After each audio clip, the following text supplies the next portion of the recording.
ಅಂಚೆಯಲ್ಲಿ ಆಶಯ ಇದ್ರ ಬಗ್ಗೆ ತಿಳಿಸ್ತೀನಿ. ವಿಡಿಯೋ ಇಷ್ಟ ಆದರೆ ಲೈಕ್ ಮಾಡಿ, ಸಬ್ಸ್ಕ್ರೈಬ್ ಮಾಡಿ.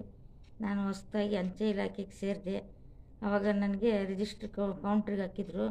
ನಾನು ಕೌಂಟ್ರಿಗೆ ಹಾಕಿದಾಗ ನನಗೆ ರಿಜಿಸ್ಟ್ರುಗಳು ತುಂಬ ಬುಕ್ ಆಗ್ತಿತ್ತು. ಕೌಂಟ್ರಲ್ಲಿ ತುಂಬ ಜನ ಇರ್ತಿದ್ರು. ನಂಗೆ ಜನ ನೋಡಿದರೆ ಹೆದರಿಕೆ ಆಗ್ತಾಯಿತ್ತು. ರಸೀದಿ ಬರೀಬೇಕು.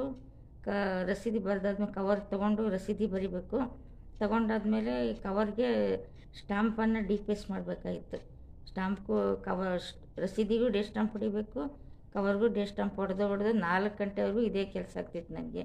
ಅವಾಗ ಏನಾಗ್ತಿತ್ತು, ನನಗೆ ಒಂಥರ ಅದೇ ಮೆಂಟಲಲ್ಲಿ ಅದೇ ಇದಾಗ್ತಿತ್ತು, ತಿರುಗ್ದಂಗೆ ಆಗ್ತಾಯಿತ್ತು ಮೆಂಟಲಲ್ಲಿ, ಅದೇ ಮನಸ್ಸಿನಲ್ಲಿ. ಆಮೇಲೆ ಅಷ್ಟೊತ್ತಕ್ಕಾದ್ಮೇಲೆ ನನಗೆ ನಂದು ಹವ್ಯಾಸ ಏನಂತಂದರೆ, ಹಗ್ಲೊತ್ತಿನಲ್ಲಿ ಏನೇನು ಇದಾಗ್ತಿತ್ತು ಅದೆಲ್ಲ ನನ್ನ ಕನಸಿನಾಗ ರಾತ್ರಿ ಹೊತ್ತೆಲ್ಲ ಕನಸಿನಲ್ಲಿ ರೀಲ್ ಬಿದ್ದಂಗೆ ಬಿದ್ದುಬಿಡೋದು.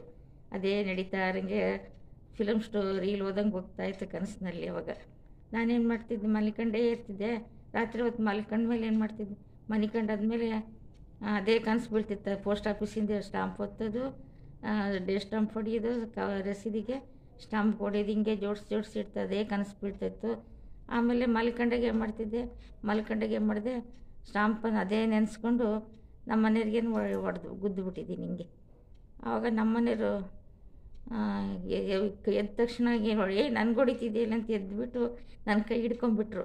ಯಾಕೆ ಹೊಡಿತಿದ್ದೆ? ಇಲ್ಲ ರೀ, ಡೇ ಸ್ಟಾಂಪ್ ಹೊಡಿತಾ ಇದ್ದೀನಿ, ಸುಮ್ಕಿರಿ ಅಂತಿದ್ದೀನಿ. ಇಲ್ಲಿ ಪೋಸ್ಟ್ ಆಫೀಸಲ್ಲ ಕಾಣೆ ಮನೆ ಅಂತೇಳ್ಬಿಟ್ಟು ನನ್ನ ಕೈ ಹಿಡ್ಕೊಂಬಿಟ್ಟು ಎಚ್ಚರ ಮಾಡಿದರು. ಆ ಥರ ಆಗ್ತಾಯಿತ್ತು. ಆವಾಗ ನಮ್ಮ ಮನೆಯವ್ರು ತಮಾಷೆಗೆ ನನಗೆ ಬಂದವ್ರಿಗೆಲ್ಲ ಹೇಳ್ಬಿಟ್ಟು ಎಲ್ಲರೂ ನನಗೆ ಕತೆ ಎಲ್ಲ ಹೇಳ್ಬಿಟ್ಟು ಎಲ್ಲರೂ ನಗಾಡಿಸಿ ನಮ್ಮ ಮುಂದೆಲ್ಲ ನಗಾಡೋರು. ನನಗೊಂಥರ ಹಾಸ್ಯಾಸ್ಪದ ಆಗಿದ್ದೆ.